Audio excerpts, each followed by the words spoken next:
come back and we'll deal with some of the displays and some of the artifacts that you have dated back to the institution of slavery. And then we'll have an opportunity to deal with those artifacts and that display for the last 10 minutes of the show, and then we'll be able to end this show for today.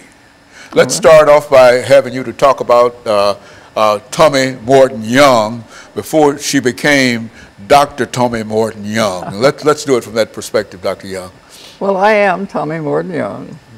I was born and reared in Nashville, in North Nashville, in fact. I am a product of the public schools. Received my Bachelor's of Arts degree cum laude from Tennessee State University. I was picked by the Southern Education Foundation and some of my former professors at Tennessee State to integrate Peabody College long before it became a part of Vanderbilt.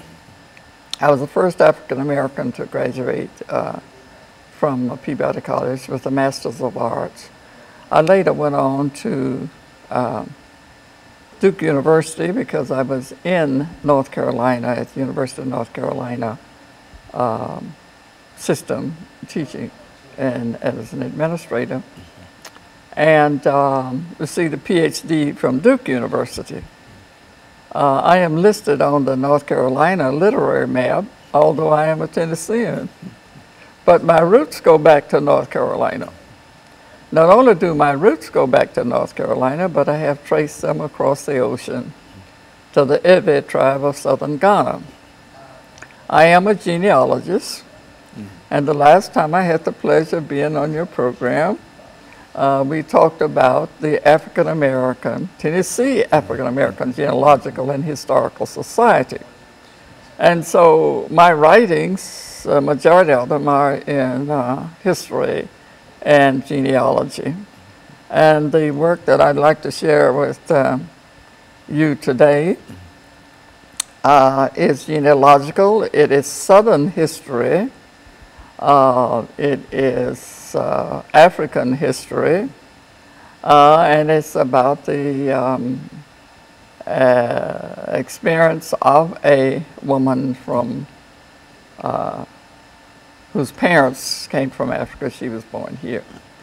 But as I say, I am a genealogist. I do research and have, I guess, since the 1970s, and decided to write this particular book about my great-grandmother, in fact. And so what we'll do, Dr. Young, is to devote some time to this particular book during our second segment of this show. But now, this is not the only book that you've written. I'm sure of that because I know of some of the earlier books. But why don't you, during the last minute and a half, mention some of the other books that you've written so that we might be able to get that information onto tape for today?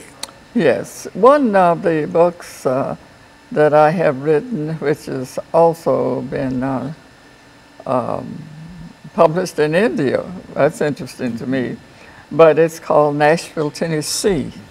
It's in the Black America series, over 200 photographs and legends and descriptions. I wrote another book about Nashville called Sable Scenes, true life stories of life and living in a southern town, Nashville. I have written books with interest for women, including Fabulous You, Claiming and Celebrating the Fabulous Self, Mind, Body, and Spirit. I also have a book that I wrote growing out of my psychology background, and it's called After School Programs for At-Risk Youth and Their Families. And of course several others which I won't. Okay, and so what we'll do, Dr. Young, we'll take this first commercial break, and then we'll come back and we'll have an opportunity to talk about one of the books that you've written, and we'll have about 8 minutes to deal with that. And we'll be back with our audience following this very, very short commercial break.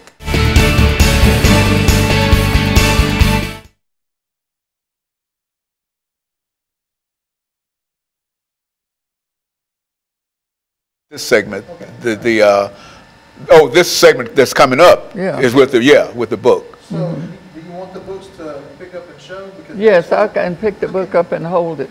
hey, I want to bring this little here. Yeah. And so what he's going to do is make a display so that we can put your book Good. on display. You don't have to hold it. You can talk about it there. Good. Yeah, that's good, Phil. Uh-huh. Yeah, and I have a little stand that I can put the book on. I came prepared. Well, what? Let's see, I believe, yeah, that's it. Uh-huh. Oh, he has a stand. Good. Excellent.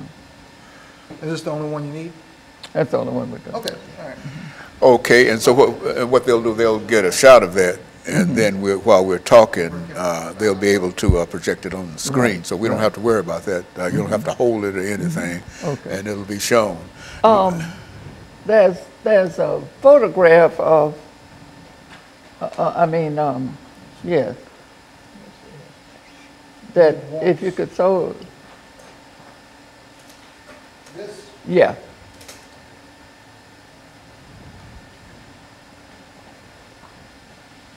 Yeah, that's her story. Okay, very good.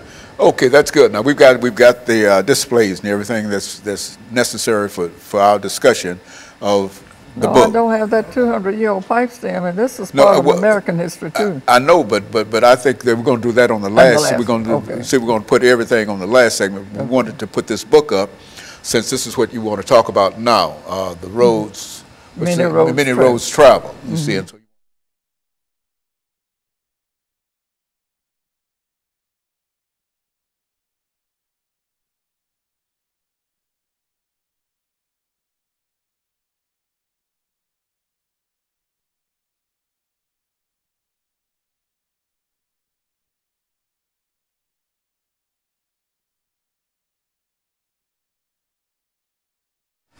thank you and welcome back to the second segment of the show for today. We're talking to Dr. TMorton Young, and she's giving us some information relative to her ancestors and some of the things that were important in terms of the African experience in the United States. And I think, Dr. Young, you would like to say something about the book that you have recently published called Many Roads Travel. I think that we have a display in reference to that. Why don't you talk about that book and some of the things that you feel that are associated with that? Yes. Many Roads Travel, or 20 Years in Bondage, was inspired, the writing was inspired by the woman in that old tin-type photograph, and by the pipe stem that she had, which somehow remained in the family for over 200 years. That pipe stem is older than America. It belonged to this woman's grandfather. In the 1970s, when I became very much submerged into genealogy, I did research in North Carolina, where this woman, we first find her. And that journey took me to the shores of Africa.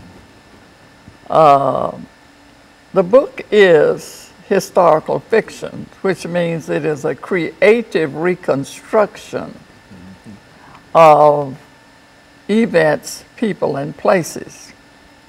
And so in the creative reconstruction, we visit the shore of Africa where two children are playing on the coast, and they see this, what they think is a mirage in the distance, this big, gray, white-looking thing. But it is not. It is a slave ship. And they are free and happy and carefree and romping in the sand. And they end up on that ship being captured. This story takes the reader across the Pacific Ocean and onto that ship where, according to the Kirkus Book Review, the whole book is filled with hard truths and is a heartfelt read. I don't think you could find a writing that would be more intense and informative than this 6 weeks trip that this young woman endured on to Baltimore, on to Norfolk, and finally to North Carolina, to the Piedmont. And there, the little town of Lincolnton, North Carolina, a free black community was established. And this young girl becomes a woman, and she is married, and she and her husband, Jake, reproduce this Pleasant Lane. So this is a story of Pleasant. Her forebears as they travel across the ocean, the many roads leading to North Carolina, and her kidnapping. She was a free girl on her way to take that pipe stem to the Lane's tobacco shop. And that's a rich history there. See, many people do not know, even people in North Carolina, that a man by the name of Lunsford Lane, which was one of her relatives, developed a flavored tobacco. He was called a tobacconist. He was free in the little town. And he took his recipe for flavored tobacco to the biggest tobacco producer in North Carolina then and now. And they, Lunsford Lane presented this recipe to this man and said, I know, you know, you're powerful, you have all I ask is just to give me just a little, a fair percentage. So I'm not asking much, just a fair. So the man told him, well, I'll get back to you, I'll get back. Well, he did get back to him, but not directly. He got back to him early one morning when night riders arrived. They feathered and tarred him and left him beside the railroad. And he was rescued and sent on to Canada. I have the book with the man's story. I have followed the genealogy and the connection between Pleasant Lane here and Lunsford Lane, using the naming patterns that enabled me to follow the family and also to go all the way back to the African experience. What went on the two plantations, Wakefield and North Carolina, and the somewhat imaginary Lanza Lake plantation in Tennessee, would make for hair standing on, raising the hair on your head. Because as I said, Kirker's book review says there are some hard truths that the characters are very carefully researched and presented. We learned, I mean, the book presents new words, well, less familiar words that the reader can gain a deeper insight into the dynamics of the trade, of the a peculiar institution, a man by the name historian, you're familiar with Stamp, him? Yes, who called it the peculiar institution of this peculiar institution, right. Okay, and so we've got about a minute, Dr. Young, before we end this segment today, but basically you've already got all of this information in this book, and for a person to know about this information, how can, over the last half minute we have, how could a person get a copy of this book? Well, copies are available at Keebelon on Jefferson Street, at Barnes and Nobles, and also from Afrogen, which is my publishing company. So they're available around. Okay, and so what we're going to do, Dr. Young, is to take a second commercial break, and then we're going to have a chance